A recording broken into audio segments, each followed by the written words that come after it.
के विधानसभा चुनाव का परिणाम आ चुका है। 48 सीटों से बीजेपी जीत चुकी है और 22 पर आम आदमी पार्टी सिमट चुकी है।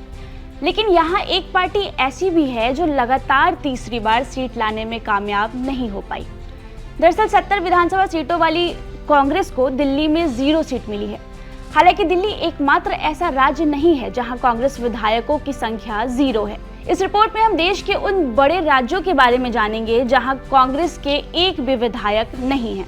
आंध्र प्रदेश में साल 2024 के मई महीने में विधानसभा के चुनाव हुए थे। इस चुनाव में कांग्रेस पूरी मजबूती से मैदान में उतरी थी, लेकिन पार्टी को एक भी सीटों पर जीत नहीं मिल पाई। पार्टी के अधिकांश उम्मीदवार या तो तीसरे नंबर पर रहे या जमानत जब्त करवा बैठे।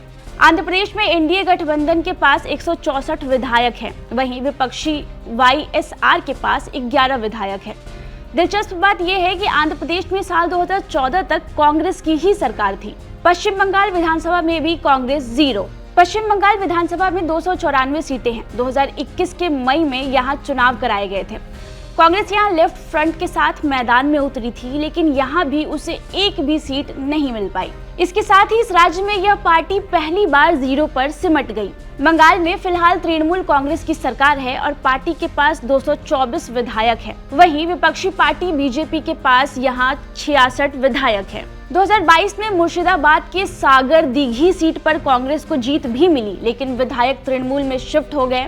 इसके बाद अब तक बंगाल में जितने भी उपचुनाव हुए हैं उसमें कांग्रेस को जीत नहीं मिल पाई है।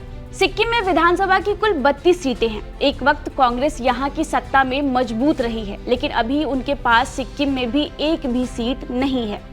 इस राज्य में कांग्रेस 0 पर ही खड़ी है। इस राज्य में सभी 32 सीटों पर सिक्किम क्रांतिकारी मोर्चा का कब्जा है। एसकेएम बीजेपी के साथ यहाँ गठबंधन में है।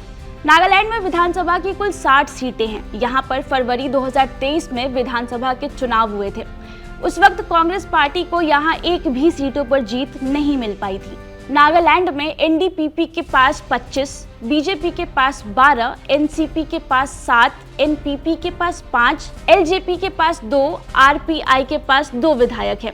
इसके अलावा एनपीएफ के पास 2 और 5 निर्दलीय विधायक नागालैंड में हैं। दिलचस्प बात है कि नागालैंड में सभी पार्टियां सरकार में भी शामिल है। यहाँ कोई विपक्ष नहीं है। पूर्वोत्तर के 3 राज्यों में एक सीट। अरुणाचल विधानसभा में कुल 60 सीटें हैं। एनडीए के पास यहाँ पर 59 सीटें हैं, तो वहीं कांग्रेस के पास एक विधायक पूर्वोत्तर के इस राज्य में है।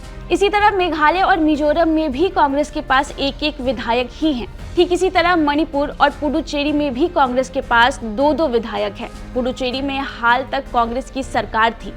मणिपुर में भी कांग्रेस का दबदबा रहा है। रिपोर्ट आपको कैसी लगी हमें कमेंट सेक्शन में जरूर बताएं और ऐसी ही अपडेट के लिए एपी लाइव को सब्सक्राइब करें।